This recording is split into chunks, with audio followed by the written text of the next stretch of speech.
Since its humble beginnings back in 1818, Sylvan Lake has long been Detroit's best-kept secret. Today, it's known throughout the state as the prettiest little city in Michigan. But to its nearly 1,700 residents, Sylvan is a progressive community, nestled between the simplicity of how life used to be and the way it can become.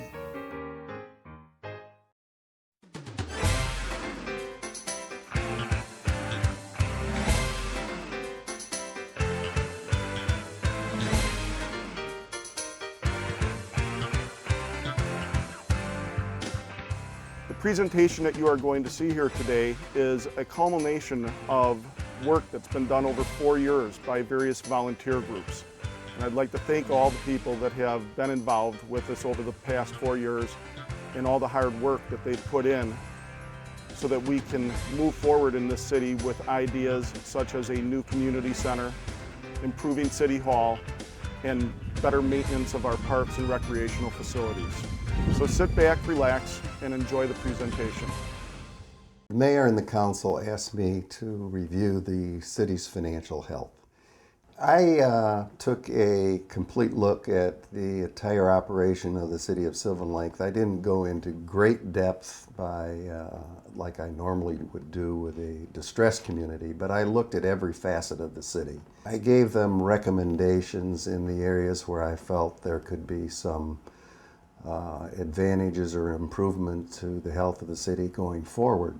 Regarding the fire and EMS service in the city, I concluded that it couldn't be handled any better than it's presently handled. The police department is so well run now and so efficient that there would be no cost savings to doing that. The area that I found of most interest and where I've made my largest recommendation, I guess you would say, would be the sports and recreation and parks area of the city.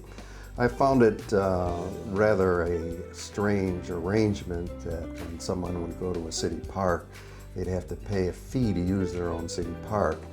And user fees are fine in certain areas such as launching boats, etc. But for residents to have to pay these various fees in order to use facilities within the city seemed to be a bit strange to me. So I recommended that there be a millage proposal. I looked at the general fund balance of the city and was surprised that it was in such good shape. The city has a comfortable balance for an emergency situation that may come up, which always happen in cities, but there was no cause for concern in the area of the city's general fund. DPW functions, I found no concern or areas for recommending any changes to what is presently taking place. I was aware of and spent a little bit of time taking a look at the community center. I knew it was a controversial issue in the city, mainly from the standpoint of various residents have different ideas as to what ought to happen. I recommended to the city manager, Mr. Martin, and to Aron, the mayor, and the council that they spend some time getting together the community in whatever fashion they could to find out the pulse of the community as to what they wanted to do with that community center. And then come back at some point after they decide what ought to be done and what they felt the majority of the community wanted to do. And perhaps look at the possibility of having a bond issue to raise the funds. Residents in all communities have their issues about what they like and they don't like, but I can assure you that from a financial standpoint, the city is as well run as any city I've ever seen. I started Whitfield School in 1944. My mother was my 4th grade teacher, and we used to walk arm in arm with her back and forth every day to school. We didn't have a second car, so we just walked back and forth to school. And I knew everyone in the school, I knew everyone in my class, and I still keep in touch with many of these people. We hardly ever got to go to the movies, but they would invite us to come down here to the community center, to the Free Press camp, and watch movies with the children at the camp. We'd come and sit on the floor, Indian style, with our legs crossed, and watch the movies with these children. The land on which the community center now sits was initially developed in 1897 as a resort named the Inn at Sylvan Lake. From the 20s through the 50s, it became the site of the Detroit Free Press's Fresh Air Camp, that served as a campground for underprivileged children. In 1962, the facility was deeded to the city, and those old camp buildings were then developed into the current structure. Numerous updates have been performed since then, the most recent in 1990. But time and Mother Nature have taken their toll on this local jewel, and all 8 decades of age are now showing. Then, in 2002, a volunteer group led by forward-thinking residents and councilmen began researching possible construction concepts for a more modern community center. The movement built momentum. A plan was quickly forwarded to the City Council and put to a public vote in the fall of 2003. That millage proposal was voted down, but the need for an updated facility had been firmly established, and Sylvan's community pride was alive with possibility. We really have tremendous talent and a lot of interest to help the city. We just have to have the personalities and the enthusiasm and the projects to bring them on board. The current status of the community center is tired, and it needs some changes and some renovations. And we've all probably been in agreement in that area from the beginning. The issue has always been what, how, when, and why, and so forth. A second volunteer group created a renovation strategy for the community center, presented that plan to both the City Council and the Planning Commission in 2004. But due to potential structural and environmental concerns, neither political body supported bringing their plan to the public. In an attempt to remedy the safety issues, the mayor, along with the City Council, solicited a volunteer construction and business committee to provide an independent assessment of the community's options. My recommendation, the proposal that we submitted, was basically to put a Band-Aid almost on this particular structure in terms of trying to repair some of the foundation and going up from there to the exterior siding on the building, which is absolutely deteriorated and there's no good period, and then all the way up to the roof. That includes new HVAC, mechanical, electrical, plumbing, exterior facade, complete new roof, and then on top of it is to bring the building up to code. In this type of facility, in my experience, it would need fire suppression, handicap, ADA accessibility in terms of the different levels of the existing building, and all these things would cost much more additional money. I think in terms of the neighborhood and the way it's set up, I think it'd be an absolute asset and an added benefit to the city. For the expense you're going to get, I don't think you're going to have the building you want just to renovate this and, like Rob said, put a Band-Aid over it. 2 winters passed as a new plan was discussed and refined until City Council felt they could support a different strategy, provided other city funding issues be addressed simultaneously on November's ballot. We came up with a unanimous decision that to build a newer building made more sense than to put $100,000 or more into this existing building. Uses and possibilities for the new community center would be a voting venue versus where we currently hold it in the garage, citizen meetings and parties, city government planning commission, study session and city council meetings, the garden club, home and garden tour, the ice cream social, Shake on the Lake, as well as the 5K run. I'll support the community center, and I'll encourage everyone else to do the same thing. We missed it. We haven't used it for 2-3 years.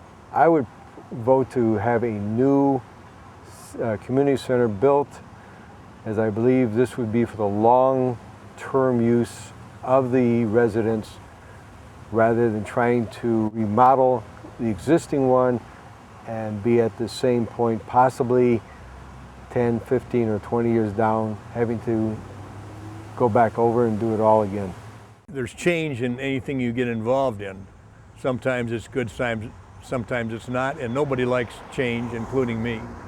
If we can keep it pretty much the way it is now and make a change in our school system, that's what I'd like to see.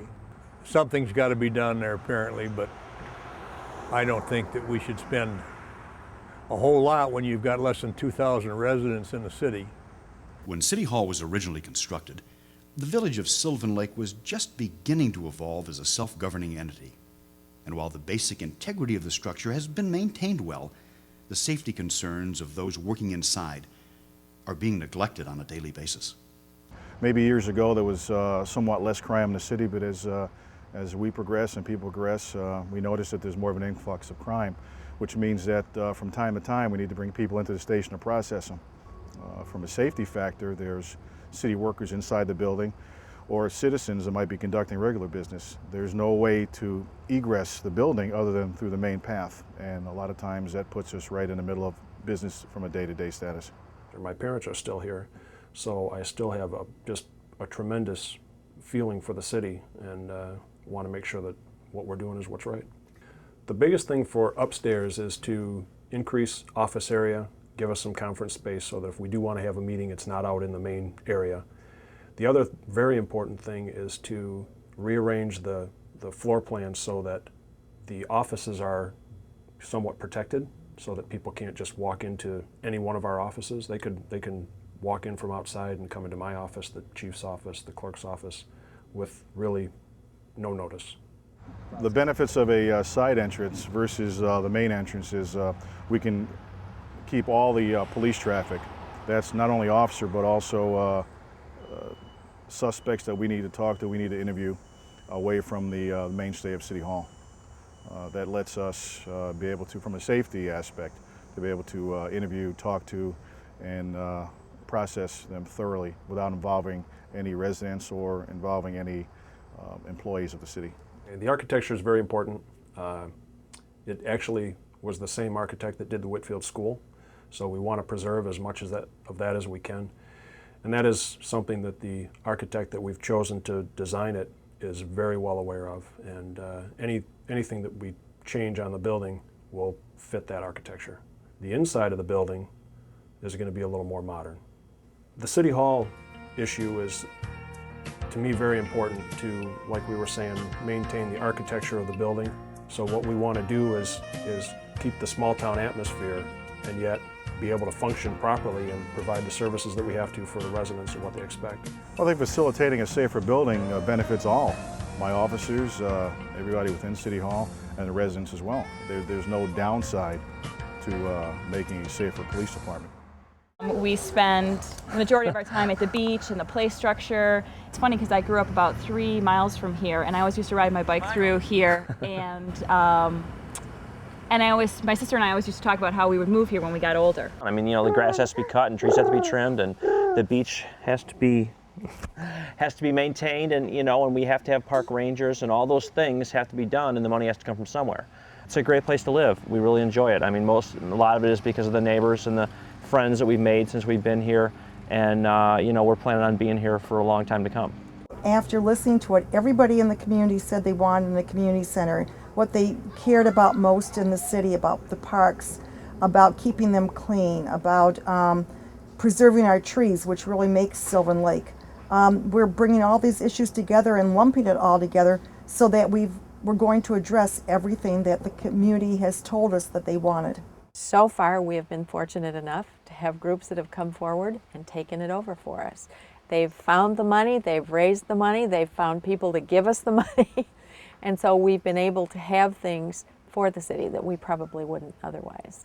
Part of the things that the millage will help cover is to maintain our seawall, which is very important. Just the general maintenance of the parks, the upkeep of the trees, our ability to replant trees. There are a lot of little things around the city that we would like to be able to do that there is simply no money for.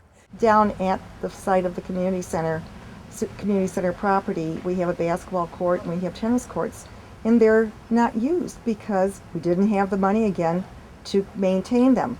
Making sure that when we build a community center that we're going to have the funds to maintain it on a permanent basis. Rails to trails is an issue that we really have to pay attention to. We need barrels along there for trash.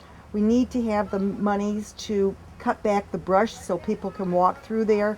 We need to make sure that it's a level walking ground so people don't fall back there.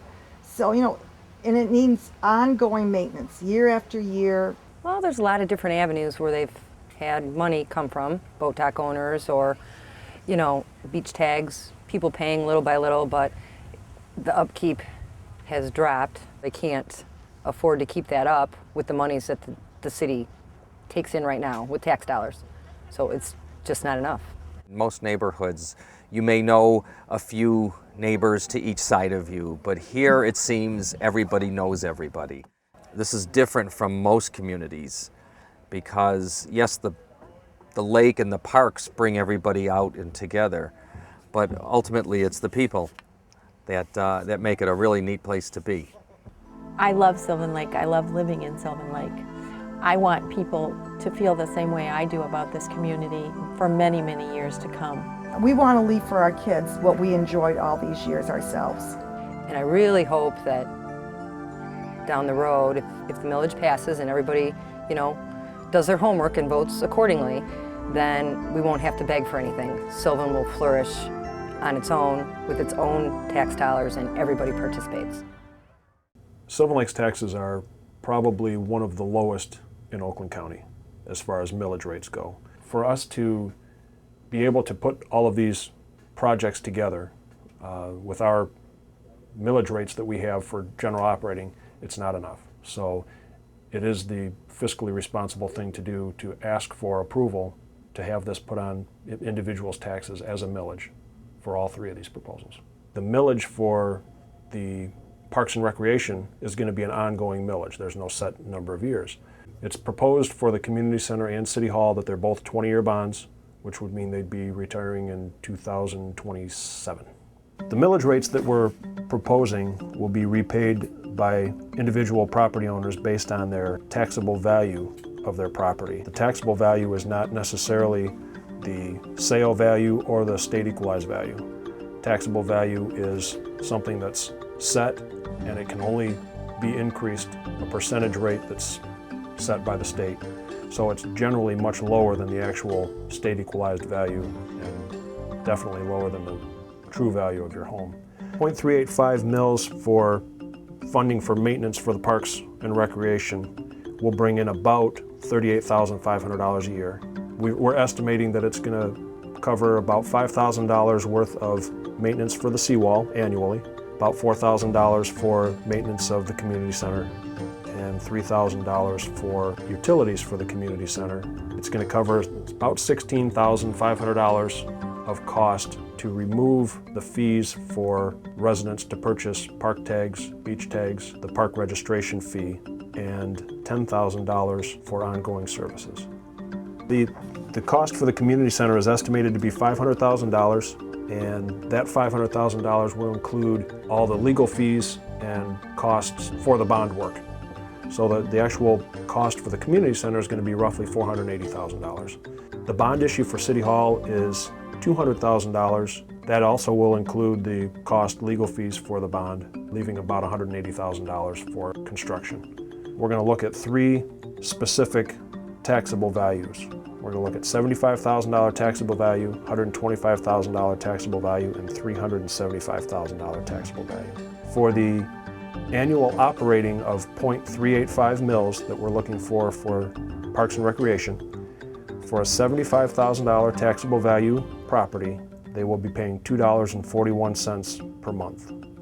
Community center based on 0.33 mils times the taxable value will be $2.06 a month, and the City Hall millage of 0.13 mils for a $75,000 taxable value would be 81 cents a month, totaling $5.28 a month.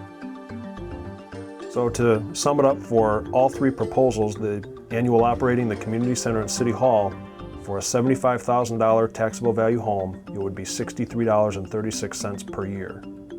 For a $125,000 taxable home, it would be $105.60 per year.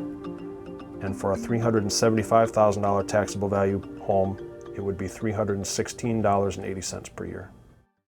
As city manager, I would recommend that it's necessary to vote for all three proposals. I think it should be cleaned up and fixed up, but I don't think that they should go to a lot of money, because there are a lot of people in the city that, like me, that are older, that have been here a long time. We do need to have a community center to use. If this could be renovated at a reasonable cost, I'd be in favor of that. But we need to know more of the facts and figures before I make that decision too. Well, I'm recommending that the city residents seriously consider voting for all three, supporting all three. I think it's the beginning of a lot of good things for the city, and it sets us up for the next 25 to 50 years. In November, I plan to vote for the millage. I'm in favor of all. The city needs, not just in Parks and Rec, but they need it all over. Keep our police department, keep all the good things that Sylvan's always had. I personally believe that allocating the funds for what we're trying to do structural-wise will make a safer city building. I like playing at the tennis court. Sometimes I like to go swimming. I'm going to vote to approve the millage. Absolutely. I just need to know more information about what the the proposal is and what the parameters are and how much money and so on. I want to leave for the next generation just about everything that my kids remember. We may only be on this earth a short time, but every life should be remembered as part of something larger than itself. Perhaps a shared dream that changes humanity for the better. That's the legacy we should choose to leave behind, so the best part of us may live on forever.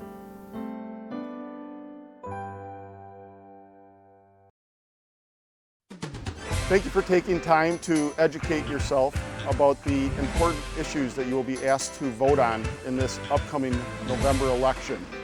We hope this presentation was educational. Whatever side of the issue you support, we hope that as a community, we all remember that we live here because we love this city.